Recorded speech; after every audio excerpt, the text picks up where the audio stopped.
اعوذ باللہ من الشیطان الرجیم بسم اللہ الرحمن الرحیم۔ اب ایک سمجھیے ضمیمہ ہے اس میں، کبھی میں پہلے اینٹی کلائمیکس کا لفظ استعمال کرتا رہا، وہ مناسب نہیں ہے، ضمیمہ ہے۔ ضمیمہ کیا ہے؟ شیطان نے ایک اور چال چلی، جن لوگوں کے دلوں میں اللہ کی رسول کی محبت بہت ہو گئی، آخرت کی طلب بھی ہو گئی، اور حقیقی ایمان اور صحیح جذبات، اس کا رخ موڑ دیا رہبانیت کی طرف۔ جاؤ خوب نفلیں پڑھو، خوب تپسیاں کرو، خوب عبادتیں کرو، دنیا کو چھوڑو، تاکہ دنیا میں ننگا ناچ ناچوں، اور جو اللہ کے ماننے والے ہیں وہ جا کر گپھاؤں میں اور پہاڑوں کی چوٹیوں پر اور غاروں میں جا کر تپسیاں کریں۔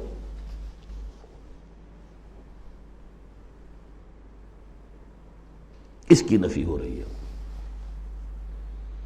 یہ راستہ نہیں ہے دین کا، اور یہ خاص طور پر ویسے یہ کہ ہندوستان میں کیوں آیا یہ مسئلہ اور کسی اور جگہ کیوں آیا، لیکن یہ کہ موناسٹسزم جو ہے، یہ خانقاہی نظام جو ہے، کرسچینٹی میں ٹاپ پر پہنچا ہے، اس میں کوئی شک نہیں۔ ہسٹری آف کرسچین موناسٹسزم، یہ پوری کتابیں ضخیم لکھی ہوئی، اس کی ایک مثال دے رہے ہیں کہ یہ ایک غلطی ہوئی ہے۔ مسلمان میں ایمان باللہ، ایمان بالآخرہ پیدا ہو تو وہ دنیا کی مجدھار میں رہ کر نظام کو صحیح کرے، نظام کو ٹھیک کرتے ہوئے بھوک بھی آئے گی برداشت کرے۔ مجرد روزے رکھ کے جو کچھ کرنا ہے تمہیں، وہ تم جہاد میں بھوک جھیلو، وہ پروڈکٹیو ہوگی، اس سے باطل اور ناانصافی کا خاتمہ ہوگا۔ اور تم کہیں خانقاہوں کے اندر روزے رکھ رہے ہوگے، اس سے دنیا کو کوئی فائدہ نہیں ہوگا۔ یہ زمین و آسمان کا فرق ہے، موناسٹسزم۔ یہی وجہ ہے کہ اسلام میں بھی جب بادشاہت آ گئی، ملوکیت کا جب آ گیا تو راستہ بڑھ گیا، باقی اب جاؤ چلے کھینچو، خانقاہیں آباد کرو، راج کرے گا خالصہ۔ لیکن یہ حکومت کے معاملات جو ہیں، ان کے بارے میں بات نہ کرنا۔ یہ ہے وہ راستہ، ٹیڑھا راستہ، جو معروف، جو ہم جانتے ہیں، جن کو رسولوں کا معاملہ، تو ان میں حضرت عیسیٰ کے پیروکاروں کے اندر یہ غلطی پیدا ہوئی۔ اب اس کی مثال دی جا رہی ہے کہ مسلمانوں، دنیا سے بے رغبتی، دنیا کو چھوڑ کر آخرت کو اختیار کرنا، یہ تو ہے دین کا جوہر، لیکن اس کا یہ مطلب نہیں کہ ترک دنیا ہو جائے، رہبانیت ہو جائے، تم تمدن کو اور تہذیب کو چھوڑ کر تم کہیں جنگلوں میں نکل جاؤ، بن باس لے لو، تم وہاں پر جا کر جو ہے وہ خانقاہیں بنا لو، یہ نہیں۔ دنیا کی مجدھار میں رہو اور جہاد فی سبیل اللہ کے ذریعے سے حق کا بول بالا کرو، ناانصافی کا خاتمہ کرو، عدل کو قائم کرو، جس کا جو حق ہے اس کو ملنا چاہیے، جیسا کہ حضرت ابوبکر نے فرمایا تھا جو پہلی بیعت ہوئی ہے، بیعت خلافت، کہ لوگوں تم میں سے جو ضعیف ہے وہ میرے نزدیک قوی ہوگا جب تک کہ اسے اس کا حق دلوا نہ دوں، اور جو قوی ہے وہ میرے نزدیک کمزور ہوگا، ضعیف ہوگا جب تک کہ اس سے حق وصول نہ کر لوں۔ یہی بات کہی تھی حضرت سعد بن ابی وقاص نے رضی اللہ تعالی عنہ ایرانیوں سے، جب انہوں نے کہا آپ لوگ کیوں ہم پر چڑھائے؟ فرمایا انا قد ارسلنا، ہم بھیجے گئے ہیں، اللہ نے بھیجا محمد کو، محمد نے بھیجا ہمیں۔ مشن کیا ہے؟ لنخرج الناس من ظلمات الجہالت الی نور الایمان، کہ لوگوں کو نکالے ہم جہالت اور جاہلیت کی تاریکیوں سے ایمان کی روشنی کی طرف۔ ومن جور الملوک الی عدل الاسلام، بادشاہوں کے ظلم و ستم کے پنجوں سے نجات دلا کر اسلام کے عادلانہ نظام سے روشناس کریں، یہ ہمارا مشن ہے۔ لہذا آپ دیکھیے، اس بات کو واضح کرنے کے لیے تمہید شروع ہوئی، وَلَقَدْ أَرْسَلْنَا نُوحًا وَإِبْرَاهِيمَ، ہم نے ہی بھیجا تھا نوح کو بھی اور ابراہیم کو بھی، وَجَعَلْنَا فِي ذُرِّيَّتِهِمَا النُّبُوَّةَ وَالْكِتَابَ، اور ہم نے ان دونوں کی نسل میں رکھ دی نبوت اور کتاب۔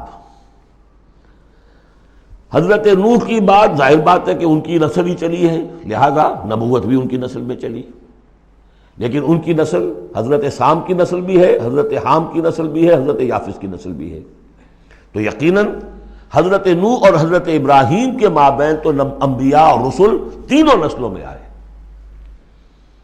حام کی نسل میں بھی، یافس کی نسل میں بھی، سام کی نسل میں بھی۔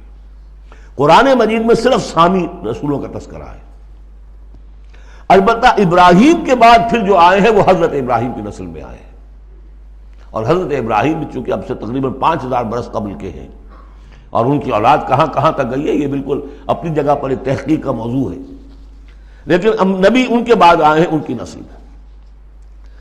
وَلَقَدْ أَرْسَلْنَا نُوحًا وَإِبْرَاهِيمَ وَجَعَلْنَا فِي ذُرِّيَّتِهِمَا النُّبُوَّةَ وَالْكِتَابَ فَمِنْهُمْ مُهْتَدٍ وَكَثِيرٌ مِّنْهُمْ فَاسِقُونَ۔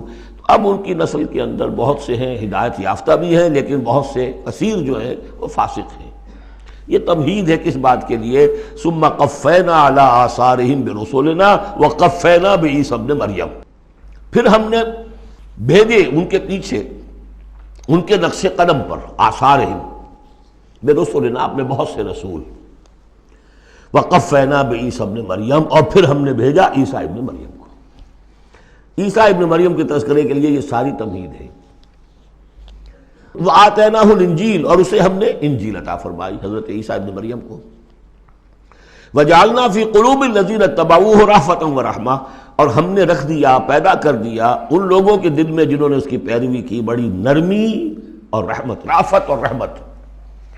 رافت کہتے ہیں اس کو کہ کسی کو تکلیف میں دیکھ کر آپ تڑپ اٹھیں، یہ رافت ہے، اور رحمت یہ ہے کہ آپ اب اس کے لیے، اس تکلیف کے ازالے کے لیے کوئی کوشش کریں۔ گویا کہ یہ ایک، جیسے کہ ہمارے ہاں وہ ریفلیکس ایکشن کا ایک سرکل ہے، ادھر کسی چیونٹی نے کاٹا، اس کا سارا تصور جو ہے یہاں پہنچ گیا دماغ میں، کسی چیز نے کاٹا، فوراً وہاں سے حکم آیا، اور جو مسلز ہیں ان کو حکم ہوا، اور ہاتھ جو ہم نے کھینچ لیا، انسٹنٹینیسلی یہ شے ہوتی ہے۔ اسی طریقے سے کسی کو دیکھا تکلیف میں اور خنجر چلے کسی پہ، تڑپتے ہیں ہم امیر، سارے جہاں کا درد ہمارے جگر میں ہے۔ اگر یہ شکل پیدا ہو جائے تو پھر آدمی اس کے نتیجے میں پھر جو بھی کچھ کر سکتا ہے کرتا ہے اس کے لیے۔ تو رافت اور رحمت یہ گویا کہ کمپلیمنٹری ہے۔ اللہ تعالیٰ فرما رہے کہ حضرت عیسیٰ کے جاننے والوں، ماننے والوں کے دلوں میں یہ بات تو ہم نے پیدا کی ہے، خود تسلیم کر رہے ہیں۔ وَجَعَلْنَا فِي قُلُوبِ الَّذِينَ اتَّبَعُوهُ رَأْفَةً وَرَحْمَةً۔ اس کی وجہ کیا ہے؟ حضرت عیسیٰ خود بہت رقیق القلب تھے، بہت نیک تھے، اس درجے ان کے اندر تھی کہ ایک چور کو دیکھا اپنی آنکھوں سے کہ چوری کر رہا ہے، اسے کہا کیا کر رہا ہے؟ چوری کر رہا ہے۔ اس نے کہا نہیں میں چوری تو نہیں کر رہا۔ اچھا بھائی، میری آنکھ نے غلط دیکھا۔ حضرت عیسیٰ کی اپنا مزاج، ہر ایک کا اپنا مزاج ہے، لہذا وہی مزاج ان کے جو حواریین تھا ان کے اندر پیدا ہوا ہے، رافت، رحمت، رقت قلب، شفقت۔ لیکن یہ چیز اب شیطان نے اس کو موڑ دیا رہبانیت کی طرف۔ وَرَهْبَانِيَّةً ابْتَدَعُوهَا، رہبانیت کی بدعت انہوں نے ایجاد کی ہے۔ ایک شے تو ہم نے رکھی ان کے دل میں، رافت اور رحمت ہم نے رکھ دی۔ تو رافت اور رحمت تو بری شے نہیں ہے، خود حضور کے لیے لفظ سورہ توبہ کی آخری آیت میں آ چکا ہے، بالناس رؤوف الرحیم، بالمومنین رؤوف الرحیم، اہل ایمان کے حق میں آپ رؤوف بھی ہیں، رحیم بھی ہیں۔ رافت اور رحمت، رافت اور رحمت بری شے تو نہیں، لیکن اس کا جو رخ موڑا ہے شیطان نے، اس کو کہا بدعت۔ وَرَهْبَانِيَّةً ابْتَدَعُوهَا، رہبانیت کی بدعت انہوں نے ایجاد کر لی۔ مَا كَتَبْنَاهَا عَلَيْهِمْ، ہم نے تو وہ ان پر فرض نہیں کی تھی۔ إِلَّا ابْتِغَاءَ رِضْوَانِ اللَّهِ، ہم نے تو جو چیز فرض کی تھی وہ یہی تھی کہ اللہ کی رضا تلاش کرو۔ اللہ کی رضا تلاش کرنے میں ایک راستہ یہ ہے، نفس کشی، سیلف انہیلیشن، تپسیاں، ریاضتیں، رہبانیت، ترک دنیا، تجرد کی زندگی، شادی بیاہ نہیں کرنی، لیکن یہ غلط راستہ تھا۔ اللہ کی رضا کا راستہ کیا ہے؟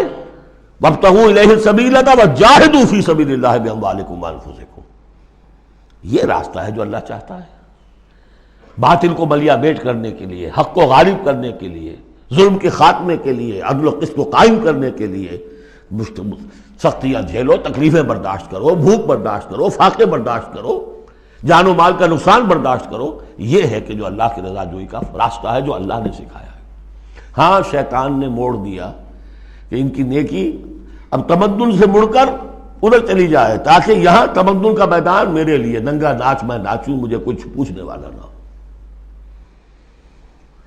فَمَا رَعَوْهَا حَقَّ رِعَایَتِهَا، پھر ایک اور دوہرا جو ان کے اوپر چارج شیٹ ایک اور ہے، پھر وہ رعایت بھی نہیں کر سکے اس کی جیسی کہ رعایت کرنی چاہیے تھی۔ ایک دفعہ آدمی طے کر لے میں ساری عمر شادی نہیں کروں گا، مجرد رہوں گا، یہ تو آسان ہے، اس کو نبھانا تو آسان نہیں ہے۔ اللہ نے انسان میں جنسی جذبہ رکھا ہوا ہے، نتیجہ کیا نکلا؟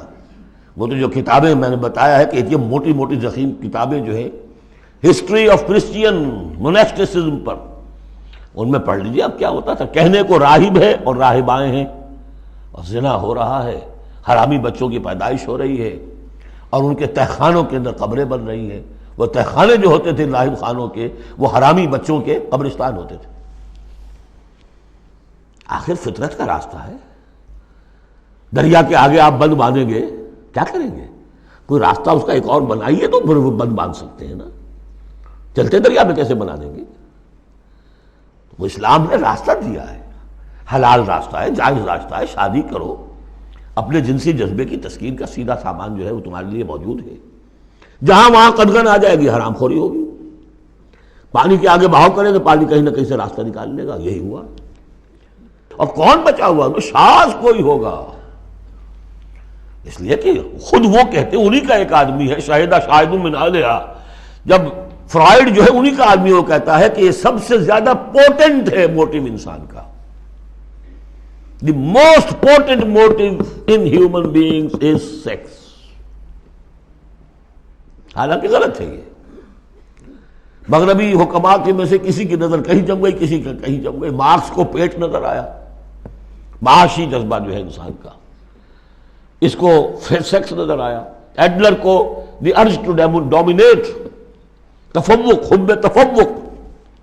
یہ ساری چیزیں اپنی جگہ پر پارشل ٹروتھس ہیں، سب ٹھیک ہے، لیکن بہرحال جو اتنا بڑا جذبہ ہے اس کے آگے آپ ایک غیر فطری اگر بند باندھیں گے تو اس کا نقصان کیا ہوگا؟ فما راؤہا حق رعایتہا، تو پھر وہ رعایت بھی نہ کر سکے، اس کی حفاظت نہ کر سکے، اس کا حق ادا نہ کر سکے، اس کو نبھا نہ سکے جیسا کہ نبھانے کا حق تھا۔ فآتینا الذین آمنوا منہم اجرہم، تو ان میں سے جو لوگ ایمان لے آئے، یعنی یہ کہ جو بھی مسلمان ہو گئے، یہ بھی مانی ہے، یا اپنے اپنے زمانے میں حضور صلی اللہ علیہ وسلم سے کی بعثت سے پہلے جو لوگ بھی تھے صاحب ایمان، ان میں ان کے لیے ان کا اجر ہے۔ وَكَثِيرٌ مِّنْهُمْ فَاسِقُونَ، لیکن ان کی بھی اب اکثریت جو ہے فاسقوں پر مشتمل ہے۔ صدق اللہ العظیم۔